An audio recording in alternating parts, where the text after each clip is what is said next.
দূরের মানুষ আপনাকে যখন ভালো মন্দ বলবে আপনার অতটা কষ্ট হবে না যতটা আপনার কাছের মানুষ আপনাকে ভালো মন্দ বললে কষ্ট হবে। যখন আপনার প্রিয় মানুষেরা আপনাকে পাথর ছুড়বে, এই পাথরের আঘাত সহ্য করা এত সহজ না। কাফেররা, ফাসেকরা, জালেমরা, মুশরিক, মুনাফিকরা পাথর ছুড়বে, সেই পাথর আপনি সৌভাগ্যের সাথে বরণ করতে পারেন,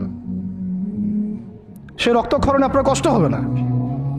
তো প্রিয় মানুষদের দেওয়া অপবাদ, মিথ্যাচার, গীবত, তহমত, পাথর আপনাকে এত কষ্ট দিবে, এই কষ্টের লোড আপনি সহ্য করতে পারবেন না।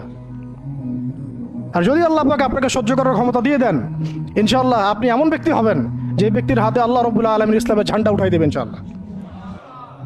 এবং ইনশাআল্লাহ যাকে আল্লাহ রাব্বুল আলামিন পুরো কওমের জন্য কবুল করবেন ইনশাআল্লাহ।